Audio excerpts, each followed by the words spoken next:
Olá, sejam bem-vindos a mais um vídeo do canal Pocotaco. Eu sou o Alisson e se você é novo por aqui, não se esqueça de se inscrever e também ativar o sininho para receber todas as notificações do canal.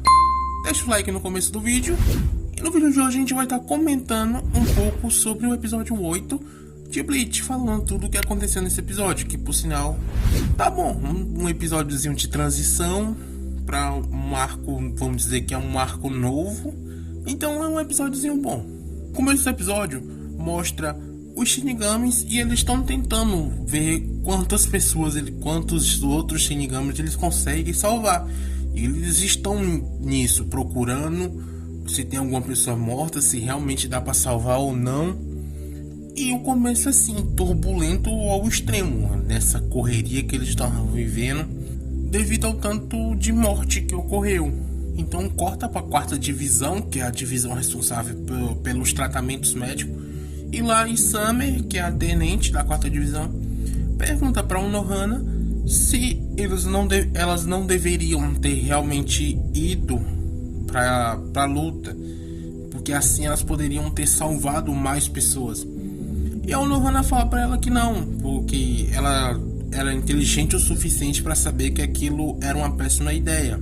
E para ela não deixar os sentimentos dela falar por si só, porque teria sido fácil elas irem até lá por estar preocupada com os outros, mas que isso seria um erro, já que as últimas palavras do Yamamoto para elas foi que não importa o que aconteça, era para elas continuar lá no quartel da quarta divisão.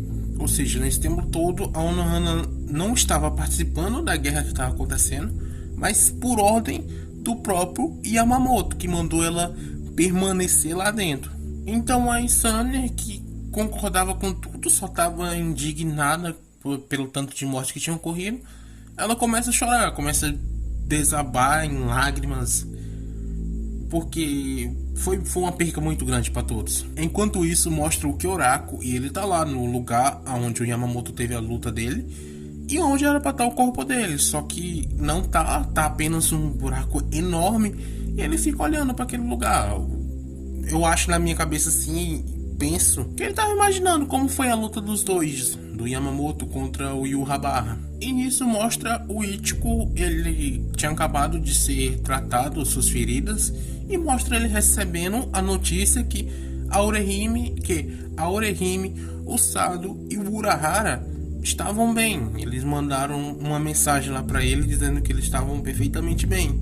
E o Capitão Hirako também chega e fala para ele que a Rukia e o Renji tinham acabado de sair da cirurgia. Então eles vão lá para ver como é que eles estão agora. E quando eles chegam lá, a doutora que tinha atendido eles falam que a Rukia e o Renji estavam fora de perigo, mas ainda não estavam bem. Eles ainda precisavam de mais tratamento. Mas aí ele percebe que a Rukia estava acordada. Então a Rukia começa a falar com ele, pergunta se tinha sido realmente ele que tinha vindo para salvar a Soul Society. E o Ichigo responde que foi ele sim, mas que dessa vez ele não pôde fazer muita coisa, até pela falta de poder dele, já que ele não conseguiu parar o Rei Quincy de forma alguma.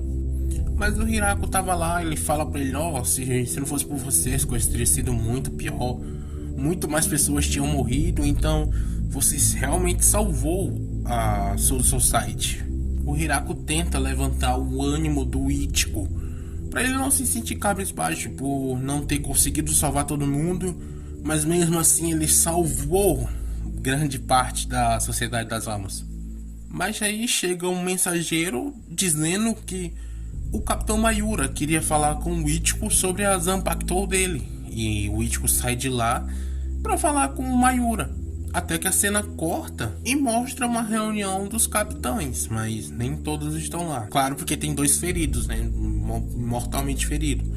Mas eles falam que o corpo do Yamamoto não foi encontrado e que a culpa disso era porque o inimigo tinha destruído o corpo completamente. E o mensageiro chega dizendo que o Byakuya e o Zaraki tinham conseguido sobreviver, mas que a partir de agora retornar aos seus postos de capitães seria muito difícil devido a todo o tipo de ferimento que eles tinham levado.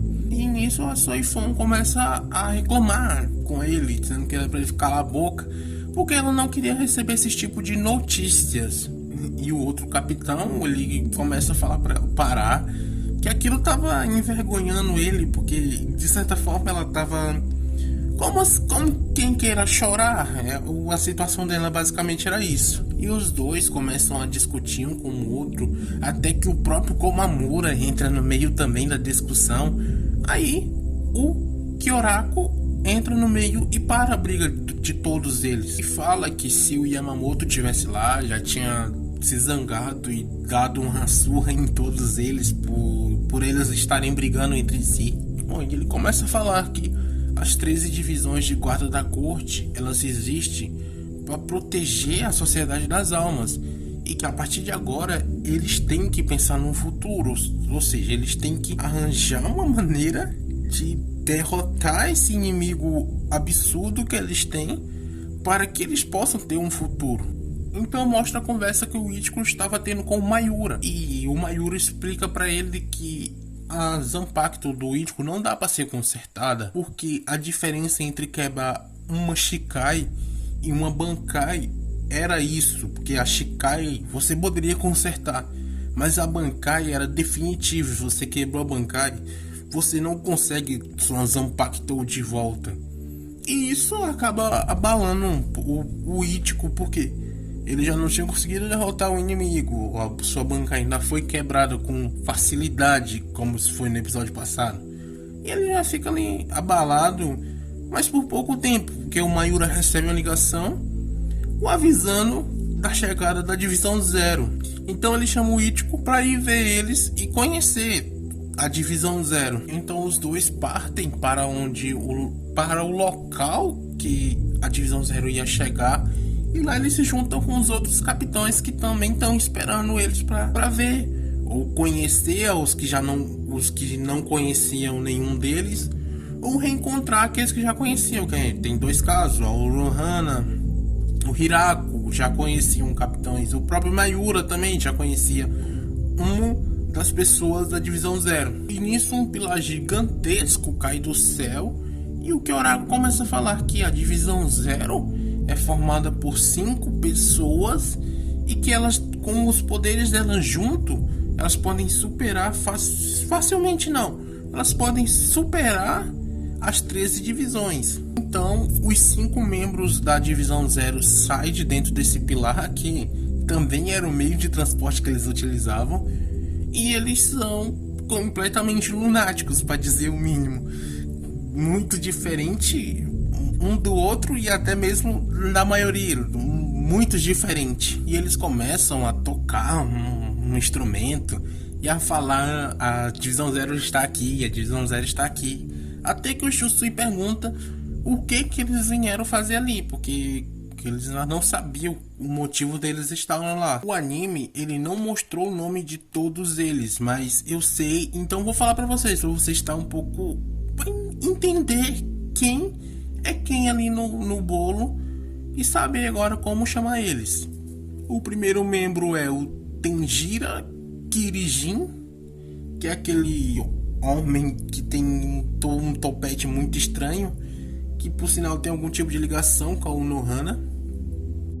O segundo é o Kiryu Hikufume, eu acho que é assim se pronuncia o nome dele, que também é um dos membros da Divisão Zero. Eu acho que, interrompendo um pouco, que eles não apresentaram o nome de todos eles porque eles querem apresentar um personagem de cada vez. O outro é Oetsu Nimaya. O quarto membro, ou a quarta membra, é Shuntaro Senjumaru. E o quinto membro, o que eu acho que é o mais importante de todos, que não tem como esquecer o nome dele, que é o Yosuke Ichibe, o que ele é o líder da Divisão Zero. Mas faltando ao assunto principal do vídeo, o Ichibe, que eu já expliquei quem ele é, qual deles é, fala que eles estão lá para reformar as 13 divisões, que isso é a mando do próprio Rei das Almas, e que para começar isso eles vão levar o Ichigo. Então a Soifon começa a reclamar que enquanto o Sereitei estava sendo destruído, eles estavam relaxando lá em cima, na tranquilidade. E agora querem chegar e mudar as coisas. Aí ela se revoltou. E ela tem até um ponto bom por causa disso. Então o Kirijin, ele agarra o braço dela e fala: nosso papel é proteger o palácio do Rei das Almas. O de vocês é proteger o Sereitei. Se vocês não estão cumprindo nenhum seu papel de vocês, querem pedir ajuda, vocês não merecem o título que vocês têm de guarda da corte. E o que é uma verdade muito absoluta, porque o papel deles era proteger, mas eles não protegeram ninguém e aconteceu o que aconteceu. Mas nisso o Ishibe, ele dá uma pancada na cabeça dele e fala para deixar isso para depois, que eles têm assuntos mais importantes para ser resolvido agora e os assuntos que eles foram lá para fazer. Mas a Shuntara fala que já conseguiu pegar tudo o que estava na lista dela. E é mostrado o que ela pegou, que é o Byakuya, a Rukia, o Renji e até mesmo a Bankai do Ichigo. Ela mostra lá segurando umas bolhas com os braços mecânicos que ela consegue controlar e segurando cada uma dessas em um braço diferente. E que agora só faltava o próprio Ichigo para fechar tudo que eles vieram buscar. Mas a Unohana, ela acaba falando que as pessoas que eles estavam levando não estavam com condições de ser transportadas e que ela não permitiria que eles saíssem de lá. Mas o Kirijin explica para a Unohana que era exatamente por isso que eles estavam levando eles, já que ela não era forte o suficiente para conseguir curar completamente os três e que ela tinha um trabalho mais importante do que curar as pessoas. E isso faz até a Unohana ficar meio para baixo, pensativa de certa forma e até um pouco magoada. Então eles decidem voltar para o Palácio Real e da forma mais tradicional possível. Com a ajuda da Kukaku, eles voltam, eles dispararam com aquele canhão que ela tem, que finalmente voltou, comecinho de Bleach isso, e tá aqui de volta de novo. E não só ela, uma galerinha do arco passado é mostrada, meio assim de relance, depois mostra de costa, como se fosse uns figurantes só. Mas esse pessoal tá lá e tá no Sereitei e eles vão ter uma certa relevância, eu espero, daqui pra frente. Chegando lá, o Ichigo fica totalmente perdido. Eu até entendo, porque aquele palácio é enorme, só pelo jeito que eles mostraram. Algo que a gente tinha só na imaginação há muito tempo. Finalmente foi mostrado e ele se perde, fica se perguntando: não, pra onde é que a gente vai? O Kirijin fica tentando lançar ele pra algum canto. E o Ichigo pergunta: pô, tu vai me lançar pra onde? Ele quer saber. E ele explica: no centro fica a casa, vamos supor que é uma casa, que não é um palácio, do Rei das Almas. Lá é onde ele habita. Já as ilhas em volta, cada ilha daquelas é um castelo de um dos 5 da Divisão Zero.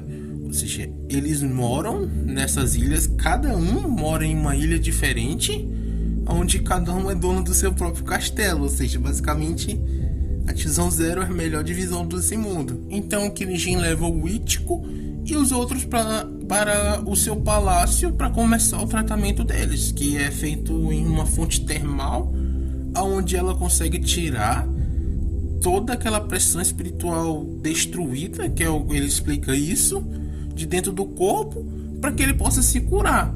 E nisso o episódio se encerra aí, já com o tratamento. Com certeza no próximo episódio vai vir também essa parte de curar ferimentos e começar a treinar de novo. Mas a gente vai ter que esperar até outra semana para saber. E se você não deixou o like até agora, por favor, deixe seu like aqui no finalzinho do vídeo. Não custa nada. Se inscreva, porque na próxima semana vai ter review novamente. E é isso aí. Valeu. Falou.